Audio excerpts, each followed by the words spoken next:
in every culture, anything beyond the normal perception of life, anything beyond the normal day-to-day happenings means it's an opportunity to ask and receive things which are not normally available to people. The Santa Claus of the West, who is bag full of gifts, or the traditional three boons of India. Whenever God appears, he offers you three boons, you can ask him what you want.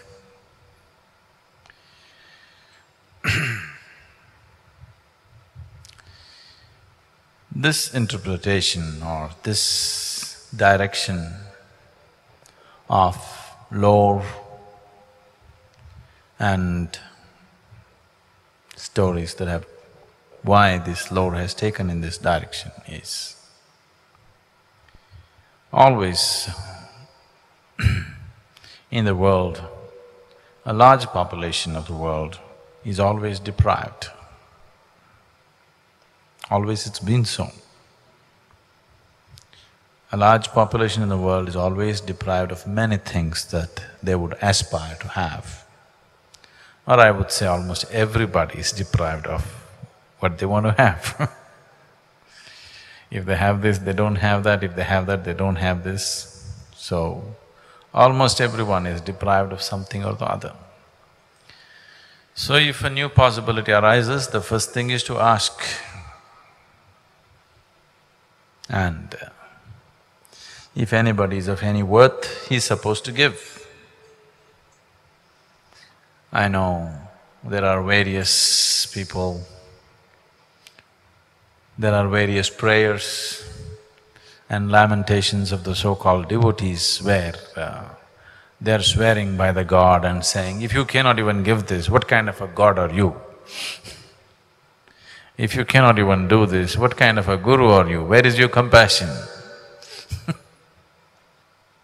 In the Shaiva lore,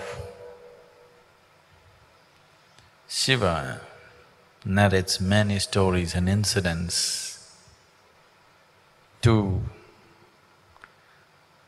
highlight the limitation, to highlight the trouble that one can get into just by giving indiscriminately.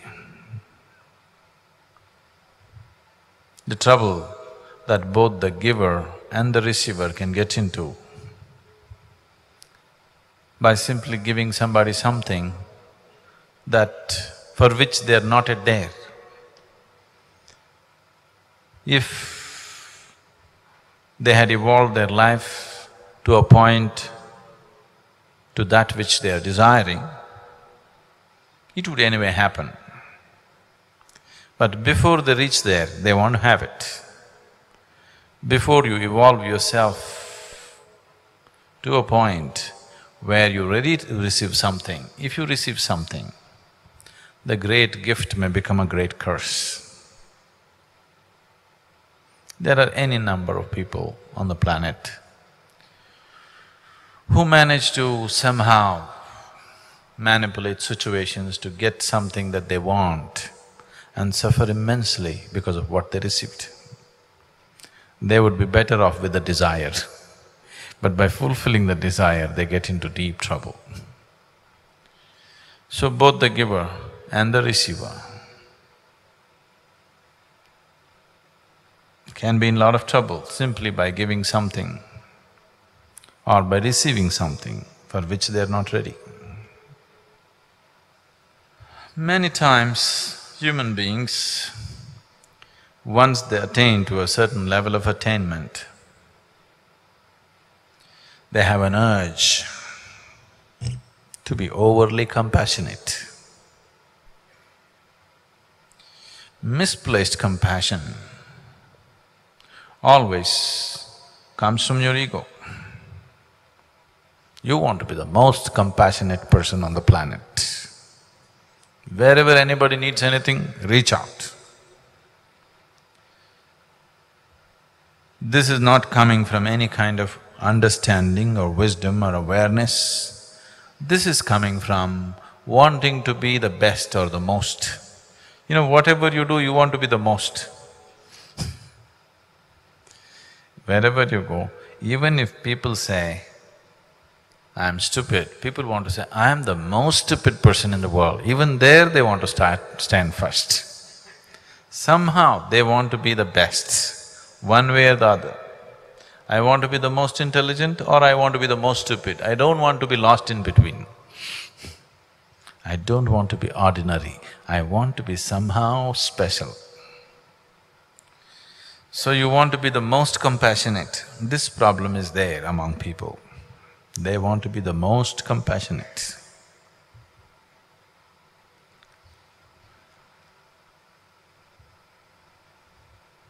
True compassion is not about giving or taking.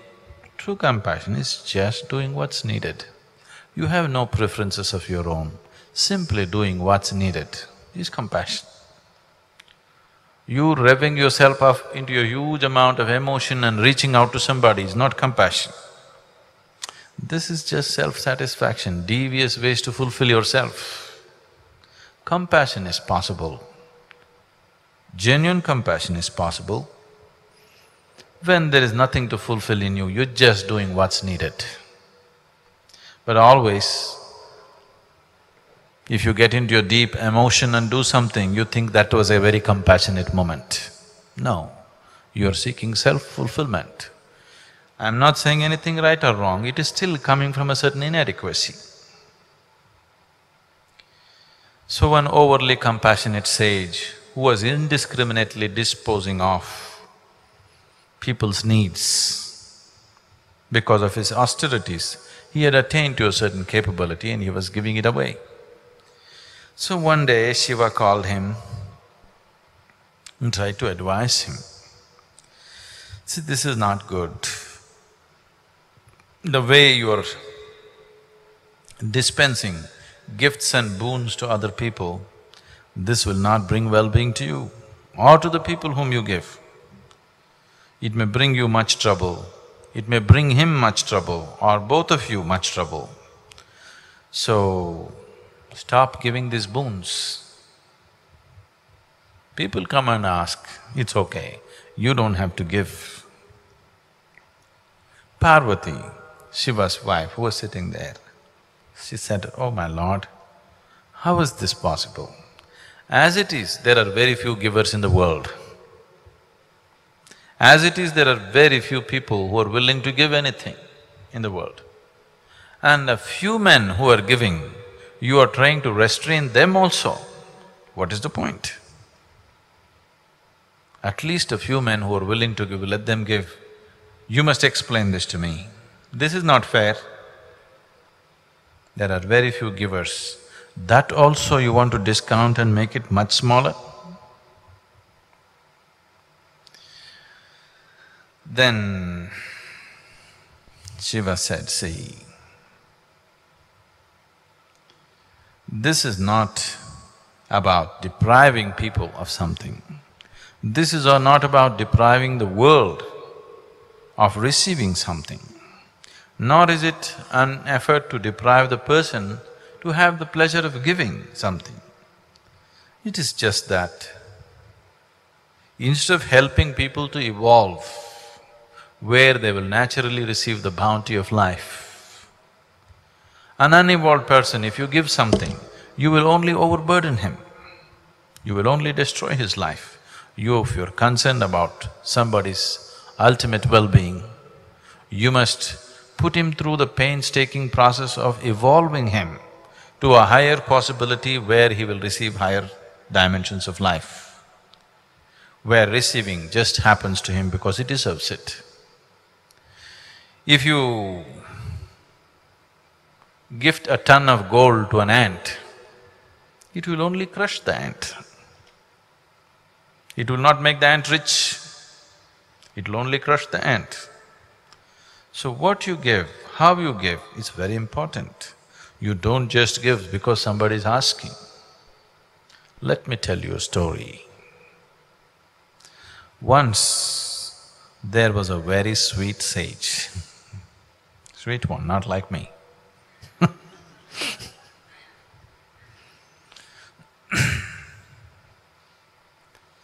And he sat in his cave in the mountain and was into very stringent austerities, eating simple food, always focused on his sadhana. One day a king came hunting in the forest, then he found this cave, came inside and saw the sage totally absorbed in his meditation. He bowed down to him and he was thirsty, he wanted to drink water. He looked around, there he found a real mean-looking vessel, a real mean-looking vessel. We don't have such a thing in the ashram. We dispose of the mean-looking ones, whether they're vessels or people or whatever.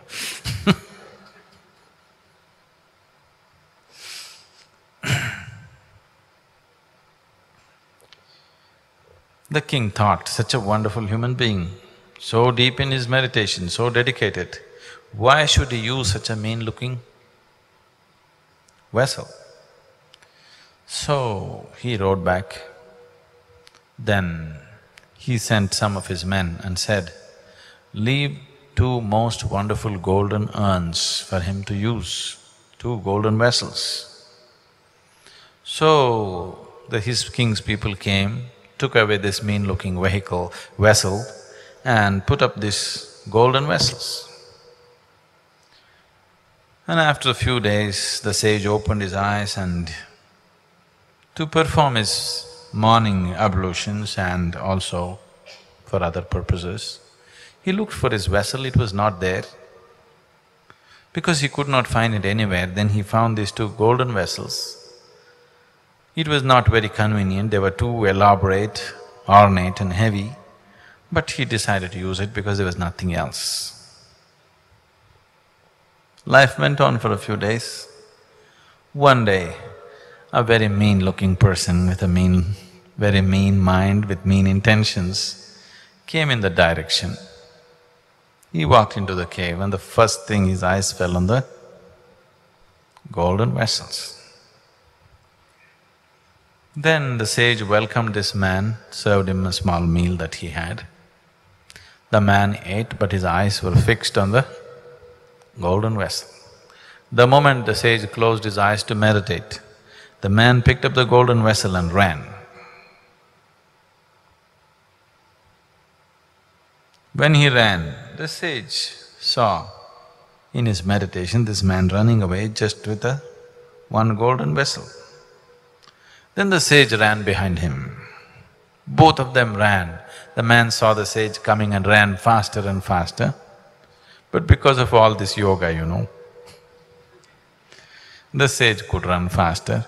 By the time the thief reached the town, the sage caught up with him. Then that man, he was too tired to do anything else. He placed the golden vessel at the sage's feet and said, "Forgive me." People gathered around them. The sage said, No, I had one more. You just forgot to take the other one. I just came here to give you the other one."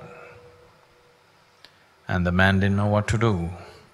And the people who looked at this whole scene really humiliated the man, because he stole from such a man who is running behind him to give him the other vessel that he missed out. The sage went back. He went back and he started looking for his old vessel. He searched the whole cave everywhere, here, there. In the process of turning everything around, he pulled out a few baby mice who were there, and also the mother mice. When he turned everything around, these baby mice fell out. The mother mouse, terrified, ran away, abandoning the children. So, the sage ended up with 5 little mice. The mother was terrified, never came back. So he started feeding these baby mice with little grain that he had, and they were slowly putting on weight. One day, a cat walked in and mopped up 4 of them. The 5th one, the willy one, went and hid in a corner and escaped.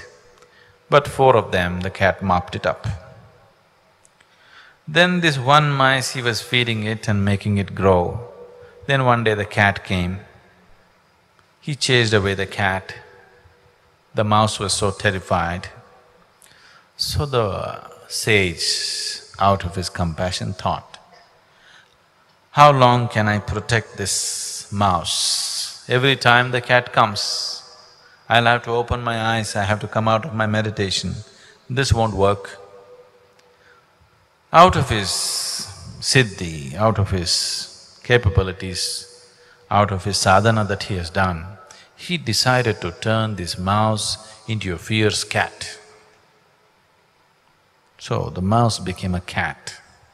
So the other cat stopped coming because here there is a fierce cat. After some time, a wild dog came looking for the cat. Then he chased away the wild dog, but the wild dog hung around, waiting for an opportunity to get the cat. Then he thought this doesn't work, and again he used his powers, turned the cat into a dog. Then the dog was fine for some time, and the dog likes to roam around. One day he came running into the cave with a tail in between his legs. When the sage saw a panther was chasing the dog, he stopped the panther, chased away the panther. Then he sat there and thought, this is getting too troublesome. Every time I close my eyes, either I have to protect a mouse or a cat or a dog or something. So he decided the best thing is to turn this into a lion. He'll be the king of the jungle. Then I can turn him loose in the forest, he will be safe.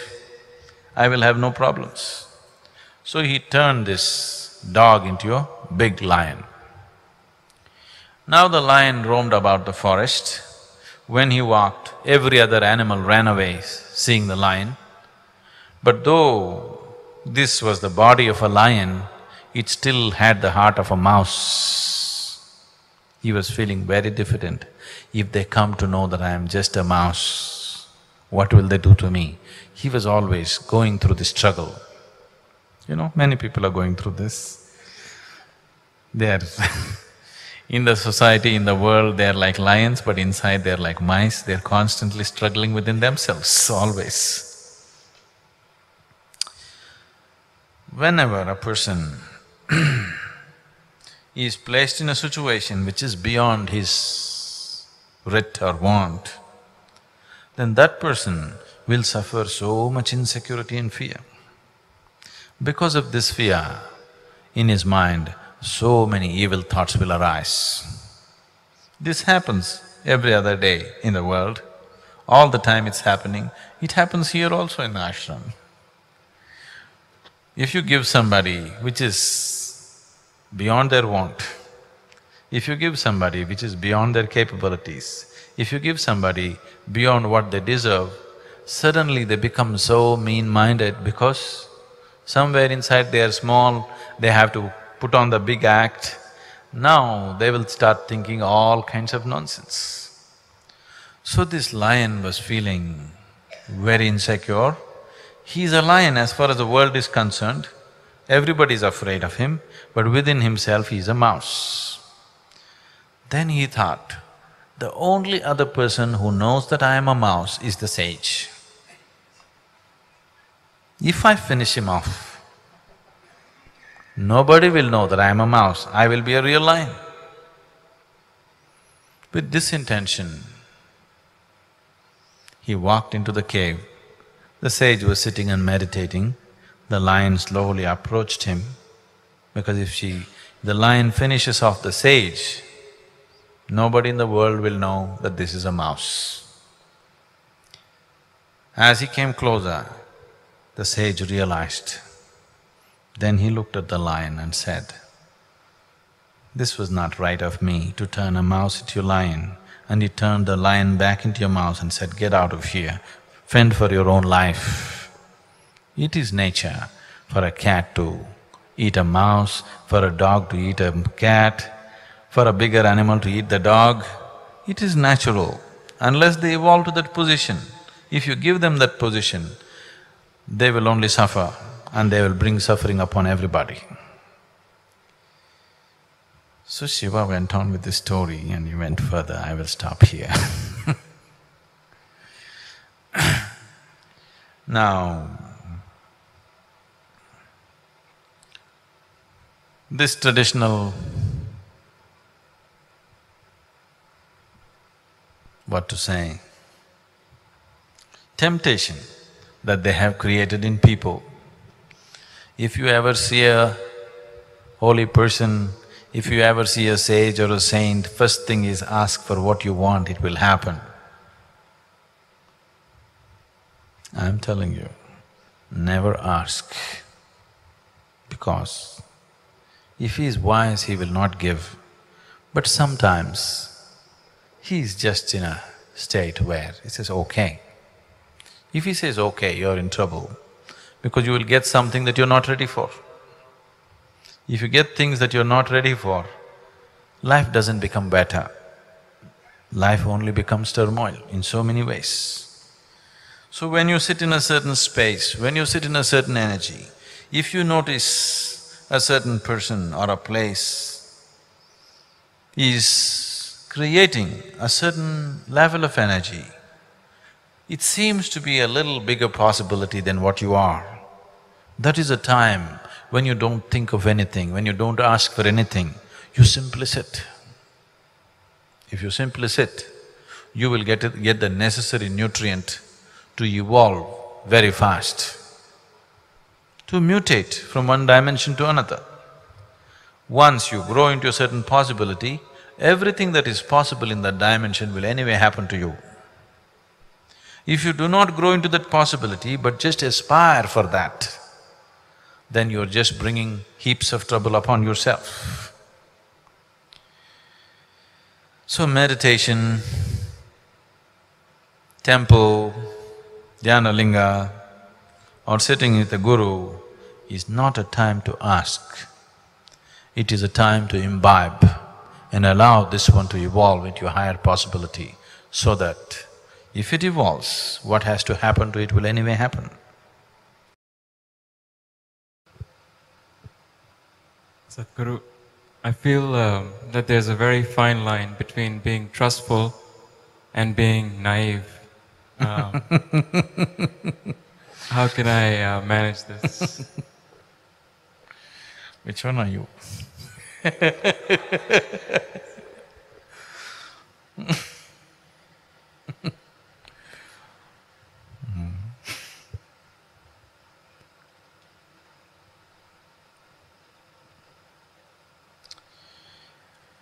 Right now,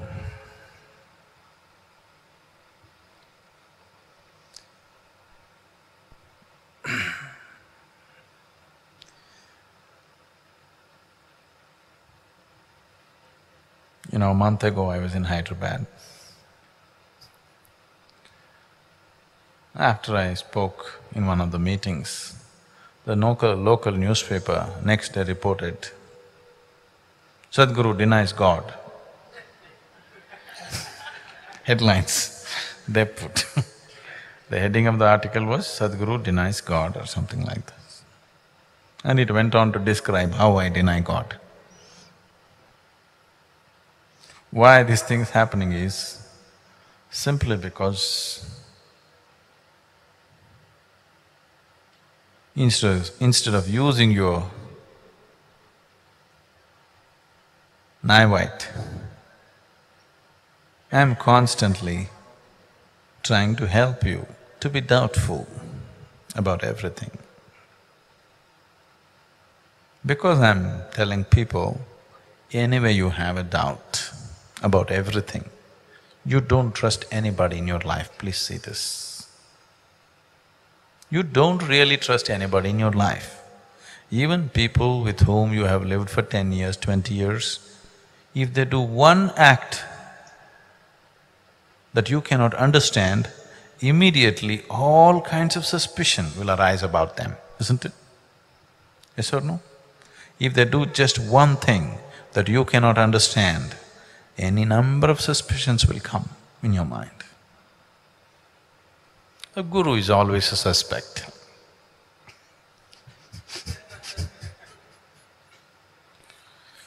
So naturally there are more suspicions about him than anybody else. Unfortunately, that's the reality. That is why the possibility which is so close is so far away. So I'm not asking you to be trustful, I'm always asking you to doubt. Doubt is fine with me, but suspicion is a sickness. Doubt means you're looking as to what is the truth. Suspicion means you made a conclusion about it. Doubt means you don't know, you're looking. That is a good state to be. You're looking constantly. Naive means you're suspicious and constantly wondering, is the other person much smarter than me? And still taking me for a ride in spite of all my suspicions?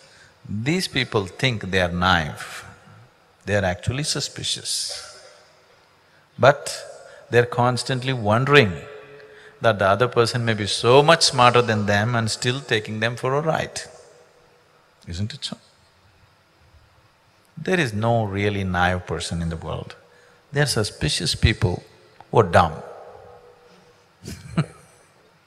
Dumb and suspicious. Suspicion is not intelligence. In fact, the lower the level of your intelligence, more suspicious you are in your nature. Somebody who's intelligent naturally trusts people around him, at least in the day-to-day affairs. People who have a small mind are suspicious about everybody around them. Have you noticed this? The less intelligent they are, the more suspicious they are always. Because they can't figure out one thing from the other. They're constantly afraid that somebody will misuse them. They're constantly fear that somebody is going to take them for a ride. So, they will be very suspicious, but they're clueless. So, they call themselves naive. They're not naive. They're suspicious, but with the brains of a caterpillar. Now, the question is, how do I know whether I'm being taken for a ride or not? Let's come directly to it. Isn't it? That's a question, isn't it?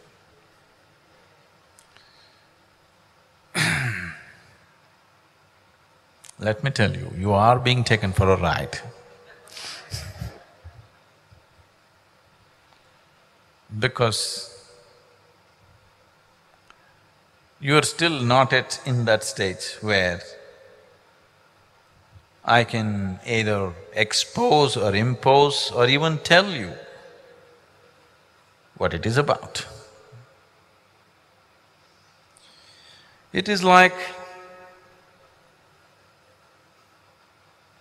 I don't know if you've seen, but you come from a Asian family, you might have seen. In India especially, mothers have a whole technology as to how to stuff the child with more food than you would normally eat, you know. You know this technology? Now, they will take so much rice and whatever in the plate. The child says, no, this is too much, I'm not going to eat that. So, okay, you eat one half of it. This half, as the child begins to eat, they'll mix everything together again. Let's say the child has eaten half of this half, then they'll mix this thing together and then again make it… Child says, no, it's too much, so again make it half. Okay, okay, only half I'll give you, again make it half. Like this they will go on doing, and in the end, showing Kakama, Govama, Chandamama, this one, that one, all kinds of distractions. And unknowingly the child will eat up the whole plate full of rice. Definitely, the mother is taking the child for a ride, isn't it? Yes? Similarly, the Guru is also constantly taking his disciples or devotees for a ride. Because if you really tell them what they're supposed to swallow, they will just say, this is impossible, and they will run away. So, because you like everything in installments, I'm taking you for a ride in installments. But it'll never happen in installments. It is whole or nothing. But your willingness comes in installments. Do you see, the first day you arrived at the introductory, what level of willingness you were, and today what level of willingness you are? Slowly we've taken you for a ride, isn't it? Making you little more willing, little more willing, little more willing. The way I'm talking to you today, if I had spoken to you on that day, you would have left, never to see my face again. Isn't it so? So we are taking you for a ride.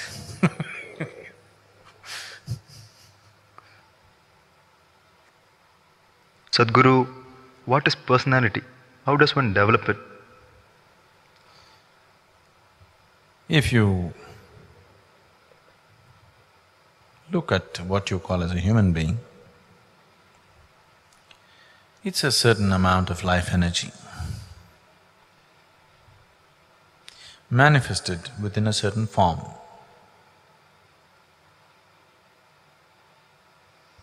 As there is a physical form, there is also an energy form to complement that. But that also is a structured form. The more and more one develops his personality, personality means the more and more you identify yourself with certain limited qualities in life, you become a strong personality. You have very strong sense of what is right and wrong, you have very strong sense of what you like and dislike. All these things establish your personality. This makes you rigid. With this rigidity, in the physical spheres of life, you can push your way through because you have a strong personality. All the time, today especially, if you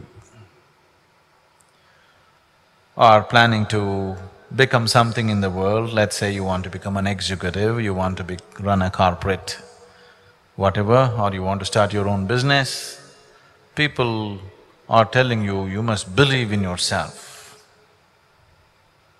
You must tell yourself, I'm great, I can do it, kind of things. You're trying to establish your personality so that you can push your way through in the world. Some kind of physical success in the world, some kind of success which is socially relevant could be achieved by having a strong personality. Now, when we say a spiritual process, we are trying to dissolve this personality. Because the stronger your personality, the more rigid your energies become. The more rigid your energies are, less the possibility of you transcending into higher dimensions of life. Because you are sort of concretized yourself with your likes and dislikes, opinions, ideas, philosophies, whatever. So spiritual process means we are trying to dissolve all that you created. First of all, to understand why we are trying to dissolve this is, why did you construct something? Simply because somewhere you never tasted the basis of who this is. You never experienced this one, so you're trying to build a false entity which will somehow survive. Somewhere you felt so inadequate as a being that you're trying to become some kind of a person with some strength. Because you never tasted the strength of this being, now you're trying to taste the false strength of your personality. Because there is such a deep insecurity of being not worthwhile, you're trying to make yourself worthwhile by building a personality. And these personalities, what kind of personality you build, is subject to so many inputs that you take in your life, is subject to what you're exposed to, your culture, your religion, your family, your education. All these things are playing a role in building your personality. As I said, it's socially relevant. It has no life relevance. Your personality cannot go anywhere. It can go to the office, it can go home, it can go on the street, but it has no place to turn inward. It cannot touch any other dimension of your life. It is only a tool to push your way through in the world. When you say, I'm turning spiritual, now you have a longing to taste, experience and establish yourself in other dimensions of life. If that has to happen, you need a presence, you need connection with life, not with the false structures that you have built. So all sadhana is towards that. So as a person becomes a spiritual possibility, that means he has become more malleable. He is not rigid. He is no more a burnt pot. If we look at you like a pot, he is no more a burnt earthen pot. He's just formed himself because he also has to still live in the society. But this is a mud pot which is just clay, any time you could melt it and let what is inside burst forth. He has not burnt his clay, he has kept it raw. Any moment he want, if he just dips himself into the water, he will be gone. You make a pot out of the earth, if you don't burn it, if you just dip into the water, 2 minutes and try to take it out, nothing will come with you, it's all gone. But if you burn it, if you keep it there for 10 years, still it won't go, it is right there. So what you're doing in terms of building a personality is the form that is necessary to survive in this existence, you are concretizing it. Spirituality means you are deconcretizing it so that it is malleable. You still maintain a form, you still play around with a personality, but it is not you. Any moment you want, you can just drop it. Now you can enjoy your person also, but above all, you enjoy your presence. Less personality you carry, more presence you have. More personality you carry, very little presence you have. So, all sadhana is towards this, to dissolve the personality and enhance the presence of life in you. Sadhguru, what is desire? Buddha says we must give up all desire. How to do it? Do you want to know the answer? Do you want to know the answer? Yes? Do you have a desire for it or no? Do you have a desire to know this answer or no? Yes. So the very basis of everything that you are is desire, isn't it?